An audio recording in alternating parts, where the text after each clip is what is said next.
Well, good evening, everybody, and welcome to our Zampa Zoom room.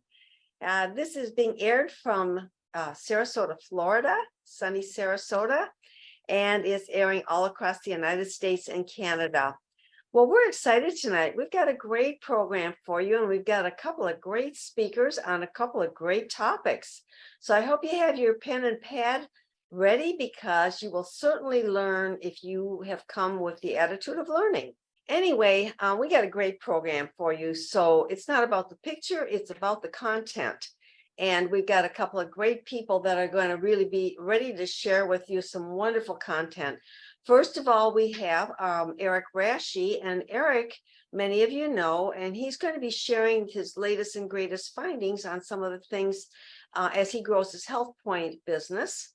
And then we're going to, after that, have my wonderful leader, Hank, your mentor, and he's going to give us some in-depth knowledge of how to start a healthy day, some things on perfect water, and how to finish a healthy day. So with all that, we're going to get started. And so, Eric, if you would like to join us. There he is. Hi, Eric. How are you? Hey, Carol. Hey, Hank. Doing great. How are you? Fine. Good to see you. You too. Hey, well, most of you know Eric, but Eric has a very successful metal roofing business in the Michigan area. And probably about a year and a half ago, Eric decided he was going to really take a heavy focus on the HealthPointe program in our business because he found a real need with diabetes growing to epidemic levels. So, Eric, I thought we'd just chat back and forth tonight, if it's all right with you. I love your shirt. Hey, you match Thank Hank you. tonight. Tell us about Hey, your shirt. that's great. Yes. So this shirt is I'm excited to see Hank in his, and for that matter, anyone that would like a shirt like this, we can get some. But the shirt is I wear it often, and it's for starting conversations. That's what it's about. So if you can see in the breast area here, it says scan me. It's very deliberate. It says scan me, and it has a QR code. And that QR code, if somebody does scan it, will go to a Facebook group, HealthPointe Facebook group. So that starts the conversation. And then I'm not sure if this will show, but for the purpose of, Yep. of the camera on the back. It does. It does. Yep. Okay. So also has that QR code, and it also says diabetes, help with diabetes and weight loss. And so that is for the purpose of conversation, and it's also, I think, as HealthPointe grows, for those of you that are familiar with Ben Physic, they have a consistency in kind of the color of the shirts, kind of the color of their hats and so forth. So particularly if you're getting together a group, maybe you're doing a walk, maybe you're doing a walk and talk. Certainly if you see Ben and Janie Physic's group over in Australia, is very consistent. And again, that is a conversation starter. If somebody sees somebody walking through town or walking through a park and they're all kind of wearing the same shirt, particularly if it has something on there, that could foster some interest. It's clear that that group is doing something, and it gives them an opportunity to ask questions. So I've had some fun with this. And sometimes it is a direct question that somebody asked me, hey, what's that shirt all about? Other times it's I'm talking with them and I maybe lead the conversation and I'll reference the shirt as an indication of something that I do. But an example that I've shared before, I think, of literally a tap on the back, what's that shirt all about, is I was getting ready to play some pickleball, and there was some people out on the court and I was on the side, and literally I'm doing some things with my racket and I feel this tap, tap, tap on my shoulder. And I thought it would be somebody that I knew. It wasn't. I turned around and here's this lady. She says, what's that shirt all about? What's that diabetes thing all about? So I told her, she was the foursome. So she was getting ready to go out and play. And so I told her a little bit about it, and she says, we need to talk. She says, in fact, she says, I would like to invite you. I have a monthly get together of people that are in the health field and so forth. Can I give you my card? And I said, sure. And she gave me her card. As she went to play, I kind of looked it up. Turns out she's a leading, very leading dentist. And as I look through her bio, she has a angle with her dentistry, a recent angle where she's focusing in on helping her patients with type 2 diabetes, because it's a real issue with as a dentist with healing and so forth. And so her website was very clear about that. Then I looked further, and one of the doctors that I study under is Dr. Robert Lustig. Some of you might know of him. He's one of the leading endocrinologists in the nation. And I'm looking through, we became Facebook friends, and I see her sharing this, the stage as a speaker with Dr. Robert Lustig. So anyhow, we're developing that. We'll see where that goes. But that was literally a tap, tap, tap on my shoulder. What's that shirt all about? So when Eric, when they ask you that, what is your response? Sure. So basically, it's my, if you were to kind of shake me awake in the middle of the night and say, what do you do, Eric? You have to have your lines practiced, right? And I just simply say, well, I have a business where I help people with that might be pre-diabetic or diabetic. And then I often will, sometimes with just that, I might turn it around. I like to make a statement and then ask a question. And sometimes it's as quick as that. I say I operate a business where I help people that might be, pre-diabetic or diabetic. And sometimes I'll give a little bit more information. I coach people through a 6-week cycle program that uses whole foods and a focus on nutrition to help them maybe lose weight and dial in their blood sugar and help with that. But my turnaround question is, by chance, do you know anyone that might be diabetic or pre-diabetic? And I want to flip it back into their head and see, where is this just idle conversation, or is this something? Now, the chances statistically are they know someone or they themselves are interested. But it flips it around where I can be listening instead of talking, and I let them tell me more information, and then that can develop that conversation. Yeah, that's really great. Just oh, he did. Yeah. Hank wanted to make sure you showed the back. He couldn't see it because he's off to the side here. Yeah, the shirt is just such a great idea because, again, it's an attention getter.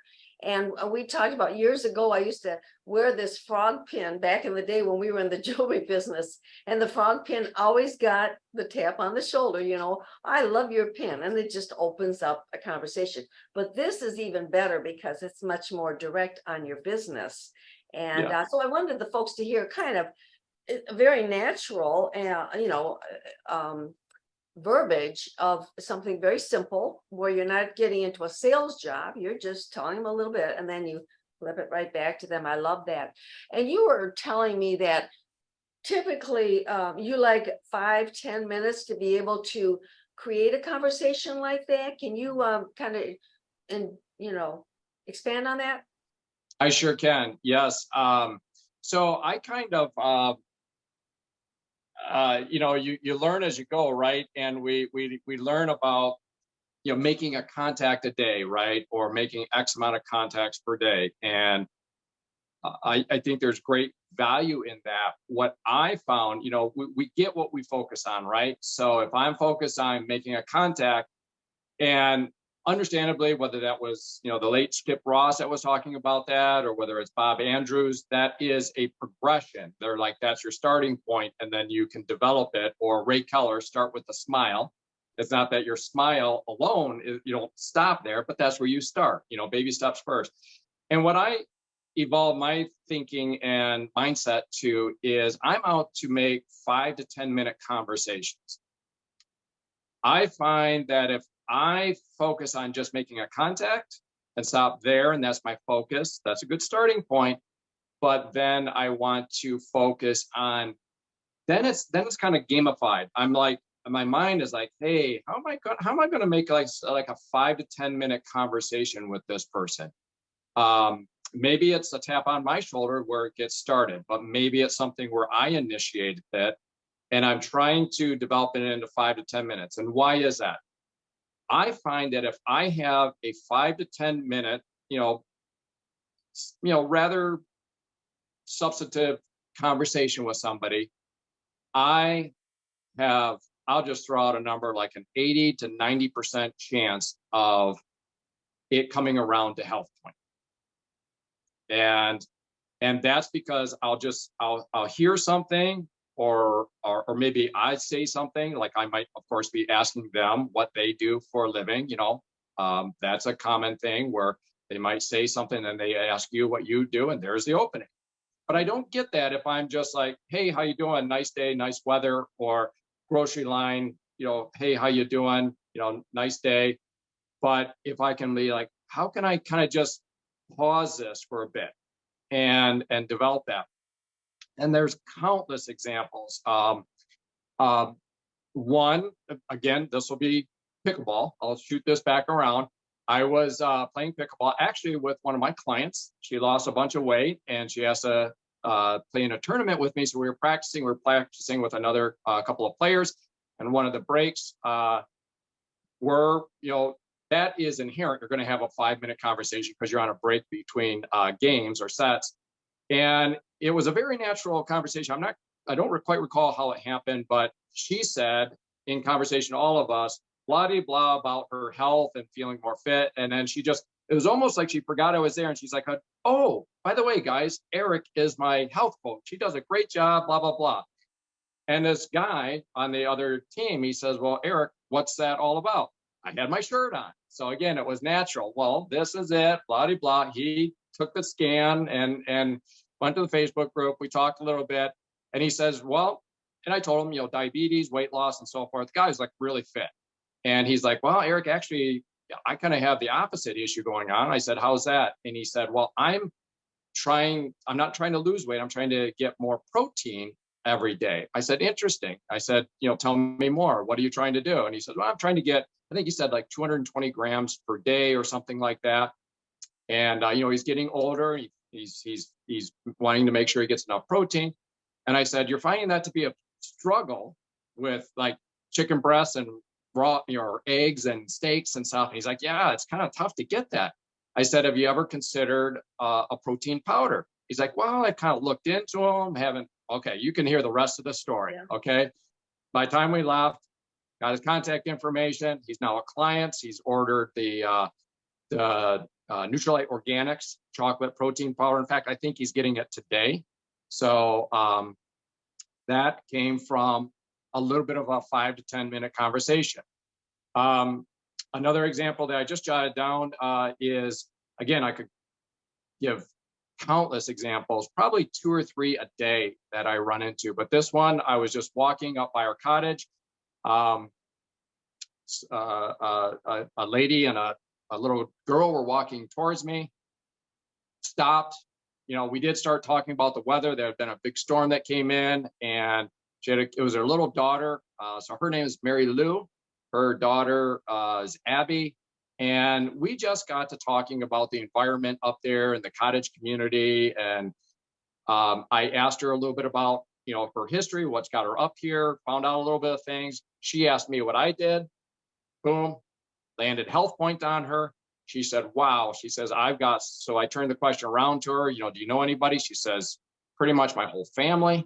Mm-hmm. And in that situation, another thing that I do now, with the individual that I talked about earlier that became a client, that was very appropriate, very comfortable for me to ask for his phone number. He said he wanted to order some stuff. Boom, I get that.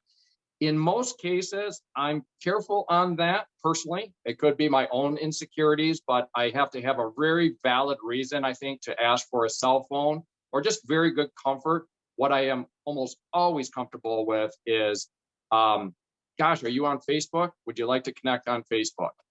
And personally, I enjoy that because they can learn more about me and I can learn more about them. If I just get their phone number, I don't have an insight to what they're posting on their wall and stuff like that. And it's very comfortable. I feel very few people are reluctant to give Facebook information. Yeah. So when you get the Facebook, do you give them your Facebook information then, or just okay, do you give them the HealthPointe one, or? Often what I'm doing is I'm making a connection. So, person to person on there, nothing with the HealthPointe group yet. Okay. I want to establish, I'm going to make a friend request. So it is good to actually talk about that, because sometimes in the past, what I would find is, you would say, oh, sure. Yeah. And I'd be like, what's your name again? You say, oh, Carol Zampa. And then I'd look on Carol Zampa and I may or may not have the right person. So what I find is right then and there, and I've heard this on audios as well in the CEP, where I look on my phone and I say, is this you? And I pull up Carol Zampa and they're like, oh, that third one down, that's me. Oh, okay. And they see me click it and they see me do a friend request, and then that's taken care of. Yeah, and that's how I do that. Great. That's yeah. great. And then I'll often ask them too, I say, do you use Messenger? Because that is an inroad to a sell by the way. If they say, yes, I use Messenger, great, because I like using Facebook Messenger and that works great to further the conversation. Hey, Carol, it's great meeting you and your granddaughter and so forth. And that taking that next step. If you say, no, I don't really use Facebook Messenger. Gee, Carol, I'd really like to keep in touch with you. Would it be okay if I shared my contact information with you? And if you say, sure, then I have to have your text. I'll text it over to you. And then same thing. So that's a little inroad to that. That's a little bit more comfortable for me, again, depending upon the setting. Yeah, well, it's kind of non-confrontational. And I was thinking back on the protein, the gentleman that bought the protein powder, and it's a natural tendency for an IBO to say, oh, well, I've got this protein powder, and then you get into sales mode. Yeah. And instead, just a little tweak of saying, oh, have you ever thought of using, or do you use any kind of a protein powder? Have you ever thought about it? And then you get a response back from him, and he's kind of, middle of the road. And so then you can create the conversation around that. I think it's just real easy to get salesy if we don't ask enough questions and keep focusing back on them. They'll give you plenty of reason. Right. You just have to be a listening ear and a good question asker. And absolutely, exactly what you're doing, Eric. That's fabulous. Yep. Okay, so moving along. So we got customers. We've got people that we've had our conversations with. We found some interest in the HealthPointe program. And then I believe the next step that you do is some type of an individual assessment with them. Is that what you do? That's right. Generally, what my goal is, ultimately, the kind of the funnel, 5 to 10 minute conversations, contact this, that funnel will be, if the conversation has evolved, the approach has evolved where they would like more information about HealthPointe, I say, everybody's familiar with YouTube. So I often use the 23-minute recording of your HealthPointe, presentation. So you do that before you do that between the 5 to 10 minute talk and the assessment. You do that before that? I do. Before the Zoom. So I'll give you another example because it came down to the bottom of the funnel actually today. So someone that I met, she was working in a shop here in town, and it was a conversation about the shirt, blah, blah, blah. She said that she was interested in helping with diabetes. She had diabetes. She kind of got some help with it. She had some other medical things. Basically now the diabetes is back. And also she said her sister. Okay. So I said, well, would you like to get more information about this? She said, yeah, absolutely. I said, you use YouTube like on your phone and stuff like that. Is that a comfortable app for you? And she said, yep. And I said, well, here's what I would like to do then is I can get you over some, general information. It's about 23 minutes long that will cover the basics kind of on a macro basis about how the HealthPointe program works. It's a 6-week cycle, etc. And then, inevitably, you're going to have some questions. And also, we're all individuals. You're an individual. I'm an individual. We have unique health considerations. We have unique, maybe, tastes and so forth. So, based on your interest after reviewing that, then our next step would be to schedule a Zoom visit where we can go through and address this whole picture as it relates to you as an individual and answer your individual questions. So this gal I met, her name is Marilyn, and didn't catch her sister's name, and we didn't end up meeting with the sister. But anyhow, we did that process. She watched the YouTube, and then we scheduled the Zoom, and that occurred actually today. And it was a very individualized approach because she again had some medical things that she was going through, and she was very interested in the program, but just needed to get some medical questions, fielded to me, but she'll then ask her doctor, which they're totally going to be fine. She's already said they're totally going to be fine. This is talking whole foods and nutrition. What Right. doctor doesn't want them to do that? Right. And so,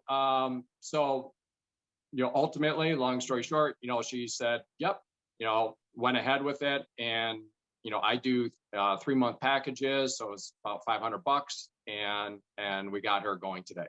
And she's processing the order, but due to some things that she has scheduled, we both thought it wouldn't be best for her to start until the 28th. So, which is 2-3 Mondays from now. We always start on a Monday. We're starting her on the 28th, I believe. You start your first protein day on a Monday? Yeah. That's correct. Yep. The first day of our 6-week cycle. Yep. Yeah. And you say a 3-month package at $500. And then you do some alterations according to the particular person if you need to. But That's what correct. is your typical base package? Yep. So a typical base package, she represented a very typical base package. And most times it doesn't vary from this because there's rarely any reason for it to vary. But so it's 3 months of double X. So I build their shopping cart for them. Okay. That's also the thing that I do. So 3 double X into the shopping cart. 3 the probiotics. I use the less stress probiotics into the shopping cart. 3 of the omega. Now you can do we've got the 2 omegas. On this particular one, I use the lesser dollar amount of the 2. Okay, and I got that in, and I'll mention in a moment kind of why I did that, because it's another interesting thing that I found out that I think would be valuable to people. But that was so 3 omegas, and then 3 Neutralite Organics protein powders. Okay, so you didn't do fiber then? I didn't do fiber. Sometimes I do. Fiber is certainly very, very, very important, particularly during the protein days. And that's just going to bump it up on that average ticket. Again, I'm going to assess that. With fiber, I think our fiber is the best, of course. It is, but if I've got anyone that is floating a little bit on the budget or the pricing, we do things like, for example, with the Neutralite Organics and some almond milk, where you throw some chia seeds in, and you get that chia seed. It's essentially a 0. I think it's like 1 net carb, and you're getting all that fiber from the chia seed. So that usually works pretty well with people, even during their protein days. But I do that. But no, the price sensitivity. So what came up in our conversation, kind of in our discovery, is that I found out that she was taking some supplements, and that was great. And I'm finding that with more and more people, because then you don't have to cover a bunch of information on why supplement. They're already doing it. It's just, what are they doing? But I thought, we might be coming in, more expensive than what they're used to. And I need to build the value, which I do in my presentation, a little bit about the Neutralite and so forth. But I was a little bit sensitive to the price. So I dropped down on the omega. Turns out Turns out her supplements that she'd been taking, I asked her, because I didn't ask her when I first found out she was supplementing, and I went through the program and how the coaching and everything works. And I said, by the way, before I kind of cover how much this is, I'm curious how much your current supplements cost. About $200 a month is what she was paying. So I'm like, all right. And we went through it, and whether they were good or not, that's pointless. But I will say that it contained no omega in her supplementation regimen. And so when she looked at our package, it was like 50 something, but then she would get the free shipping. So it came to $492. And I said, that includes coaching. Okay. I'm going to be your coach through all 12 weeks. We're going to build healthy habits, with these daily check-ins in the morning and asynchronous communication. And so, when we just looked at it, in terms of comparison, she was used to paying, say, $600 over that time period. Our package is quantum leap better in quality. It's $100 less, and she's getting a coach, and she's learning a system. She's getting all the intellectual property of this HealthPointe system, which she can have for the rest of her life. So suddenly the value just went. Yeah, isn't that interesting too? And I think a lot of times IBOs think, whoa, $500 or whatever.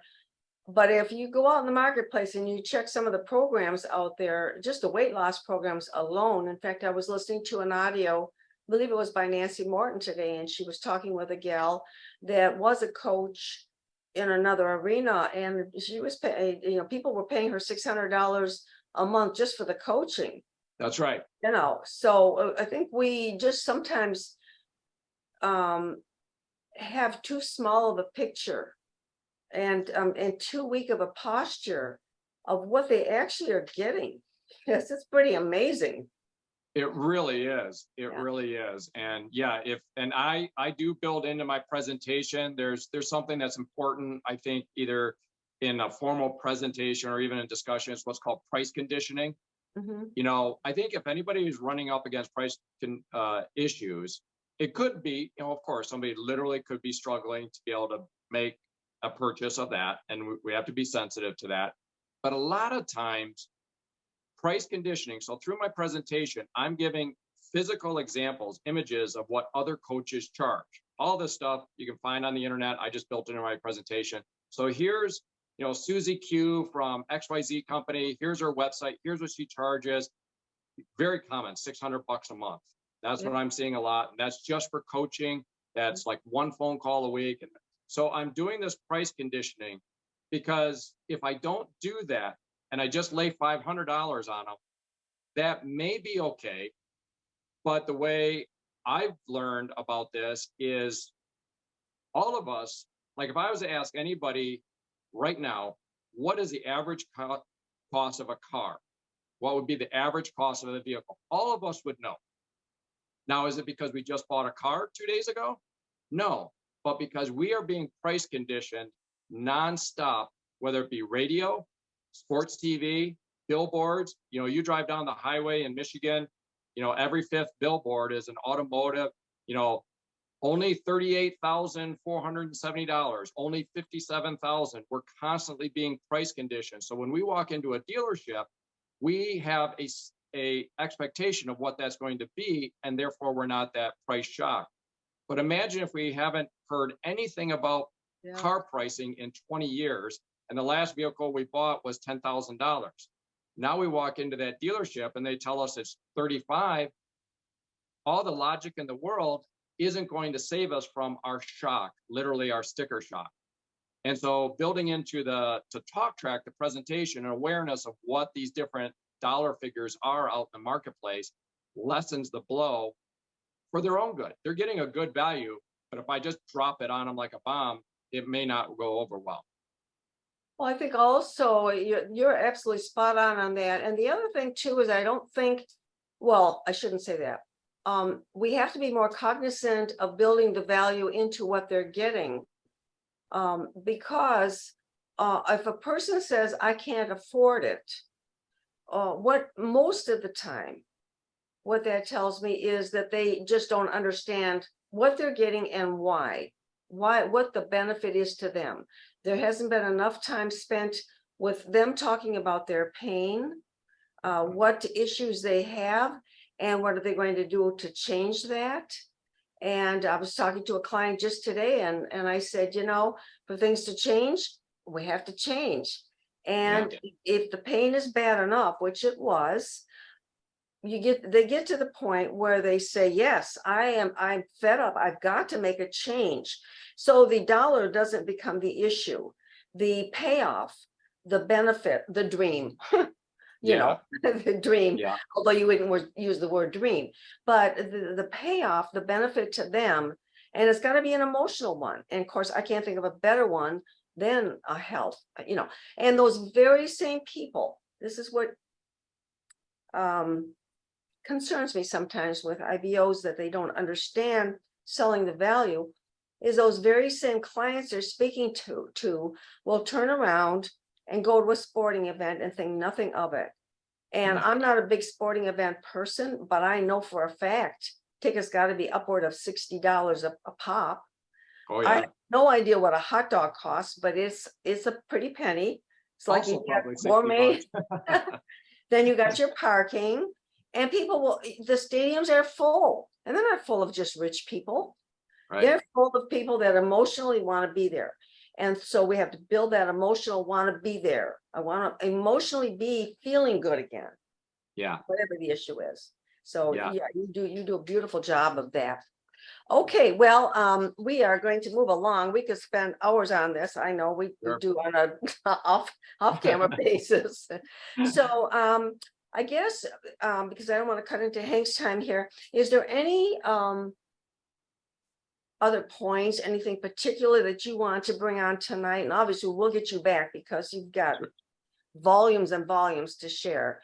But and another reason why people need to be on the Walk and Talk on Saturday mornings, because you get all the good stuff there. That's But, where all is there the anything secrets in are wrapping shared. up that you would like to share with the folks? I would just say one more thing, if I could, that might be valuable, is that, if you've got somebody, you've had the conversation, you've had the invite, you've shared that, you've done a Zoom, and now you're coming down to what we were just talking about, the decision point. I think it's important to not from a negative mindset standpoint, but actually from a strategic standpoint, expect an objection, expect some resistance, be prepared for that so that you're not flat-footed. And the best, call it a technique, call it a conversational skill that I've ever heard that for our own selves and for helping others is what I call the set-aside technique, or what I've been told is a set-aside technique. So in this particular individual, again, just using Mary Lou's situation, she said, I said, I kind of soft asked, how she felt about things as far as moving forward. And she voiced, a bit of a concern. And I said, and I truly identified with it. I don't just flippantly say, well, is that it? It's all in the delivery. I'm sensitive to it. And I said, Marilyn, other than that, hypothetically, if that was off the table, if that situation did not exist, would you be comfortable moving forward with things, or is there anything else that has you concerned? And I give her an out. And it was interesting. You could see the wheels turning, because in her own mind, she thought that was her objection. And part of it was, but the reality is she had a little bit of another objection. And finally, I got down to kind of a discussion about the true objection. And boy, when you have the true objection, I agree that, money can be some of it, value can be. Really what most people's objection is, you know what it is? It's usually a bit of anxiety about starting a program and whether they'll fail. Mm-hmm. And we've got to be very genuine and real and, sensitive, and let them know that this is one step at a time. This is one day at a time. It's not hard, but at the same time, if you're not feeling a little bit anxious about it, then something's wrong with you, because you should feel a little bit anxious about that, and that's okay. Yeah. And we just have a little discussion about that. That's usually the true objection, and boom, then she was ready to go. Mm-hmm. Yeah. Well, Eric, this has been absolutely fabulous, and we will get you on again. So the saga continues, All the right. story continues. And Okay. thank you so much for sharing tonight. And I do love that shirt. I All right. love these guys that are wearing these shirts. So with that, I'm going to segue right into another guy with a shirt. Okay. Thank you Sounds so great. much Thank for you so much. joining